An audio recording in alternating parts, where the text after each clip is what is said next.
The following is a fan-based discussion. All properties discussed are property of Toei Inc., Bandai, Hasbro, and Tsuburaya Productions.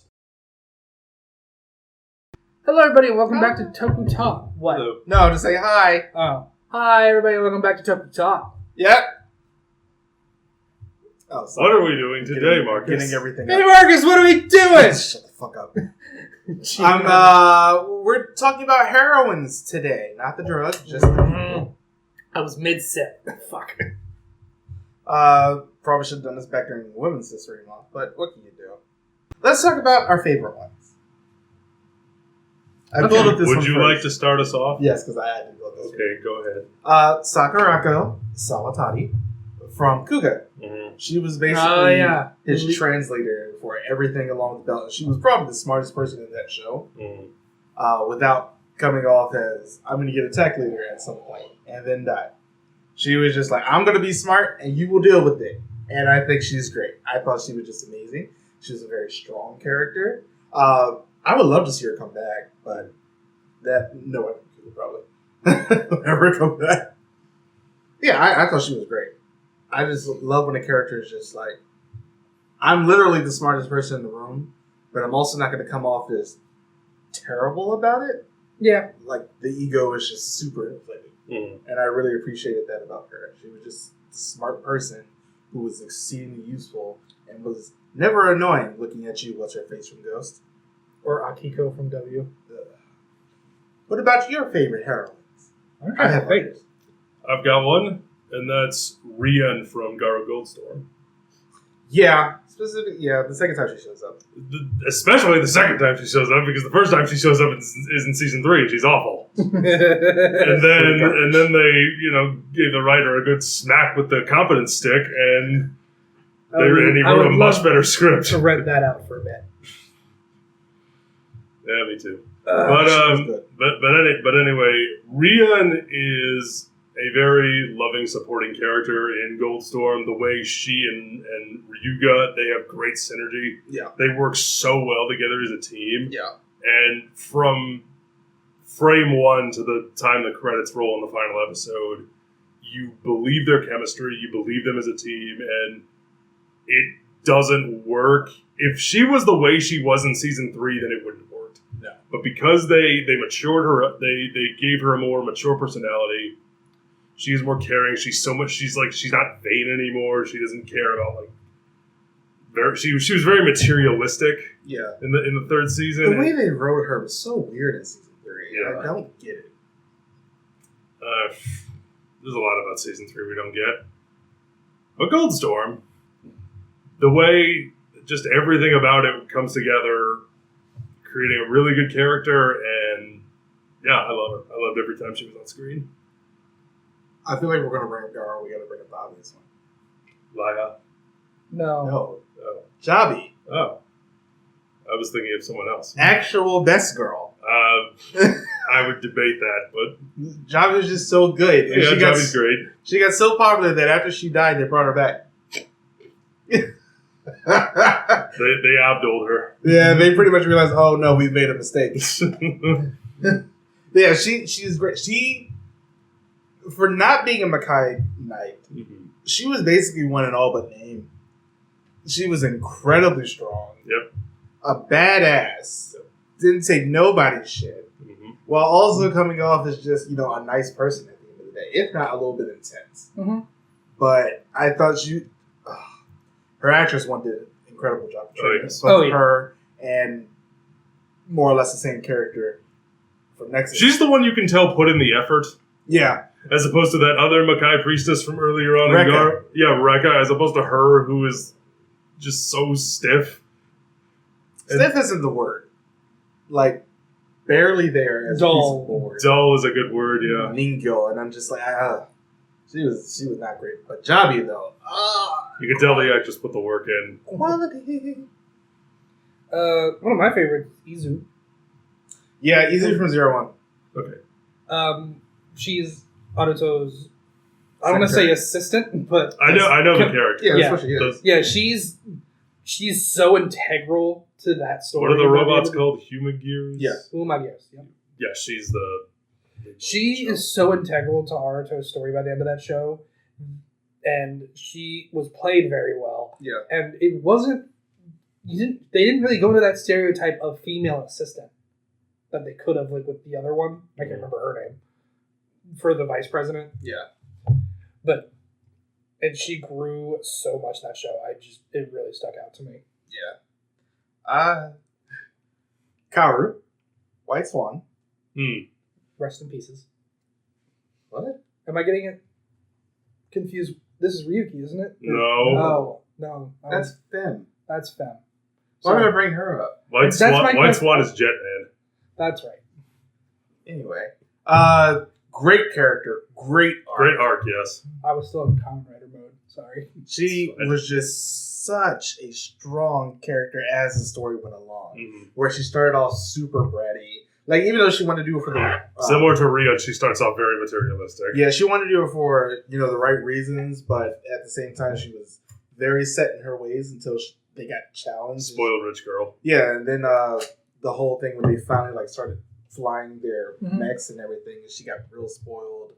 And then it ended with her kicking some dude in the balls because of how he treated her and how she did not want that life that she was being thrust into from her supposed marriage that she was going to have with this guy. But her actual arc was still really good. My favorite episode is when she has that whole martial arts episode just dedicated to her. And she ends up whooping the monster's ass no issue. And I'm sitting here this is the type of shit that I'm here for. Change motherfucking Phoenix.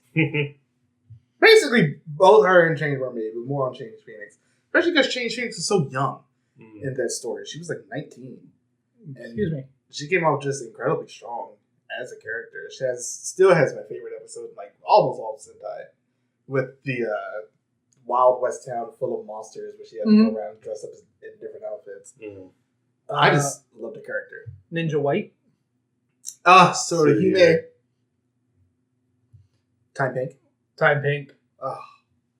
Although, really enough, I think that one applies more to Jin because I think You kind of channeled Jen into... I was about to bring up Jen because she's also fantastic. Jen's great, yes. Jen's great.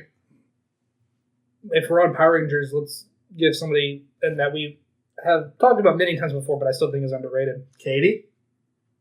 I'm terrible with names. Yellow. From Time Force. No, but she's also great. She also looks the exact same. Black don't crack. This is Katie. I like Katie. No, I was going to say Samurai Red. Lauren. Her actress did the best. Underrated, I'd say, for her reason, because she comes from Samurai, but she did a fantastic job, and I love her. She's definitely trying. She might be one of the only ones who is. Shall we say she's one of the only ones who's succeeding? Very true. Shelby, because I like the fact that she actively made a way to make sure that the life that she wanted was something that she worked towards and was not something that was thrust upon her, especially by her dad or Kendall. And I loved her for that. She really made sure to stand up for herself, which I just admired her so much for. Oh, on the subject of Kendall, Kendall is a very good character too.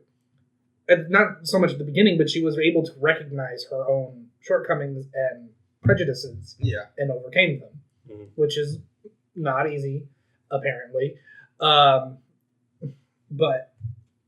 give her credit where credit's due. We could also talk about probably the greatest woman I like all of Power Rangers.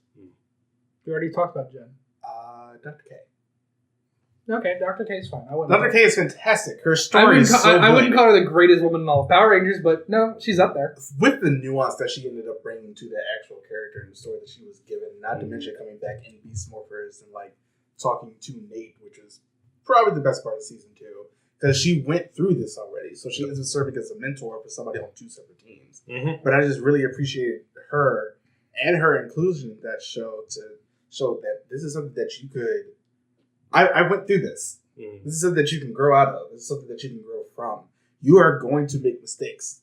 Luckily, yours wasn't as bad as mine because you included Snake Day in that. It always ends up being a stinging point, doesn't it? It sucked! But it's just her story was just so good. And her actress... She just wanted to go outside. Yeah, her actress, she really brought that character alive. It's some of the best acting in Power Rangers. Yeah, she really brought that character to life. So it's just like, I get it. I might rewatch Linkar's video on fucking RPM after this. Such a good series. Such a good series. On Power Rangers, I would also like to bring up Zoe from Beast Morphers. I liked her a lot. Okay. And I think one of the things that Beast Morphers did very well was the way we set up who our Rangers are in the beginning and how it takes them through to the end. Because with Zoe and also the Red Ranger, they were not the first choices. And I really liked how her character was written and how she dealt with, because she was a character who always wanted to help. She always wanted to pitch in and do her part. She was always trying to come up with solutions for problems. And here she is, unexpectedly thrust into the role of a superhero, having, little to no idea what she's getting into, but she takes it in stride, and she's able to make the best of her situation, and that's something I found very admirable. If I could switch over to Ultraman. Yeah. Laiha. Yes! I mentioned her earlier. Because when you said best girl, this is who I thought you were talking about. Because I'm gonna take it down. Laiha from Jeed. I was specifically talking about Garo. You were, I know. But when I hear the phrase best girl, for some reason coming from you, I was thinking her. But she's incredible. Some of the best fights you will see in Ultraman are from her. Her motivation with wanting to avenge her father. Just great action, great character. The way they were able to work her story in with Jeed's was just fantastic. It was great. So good. That's it. Mm-hmm. I just love Laiha.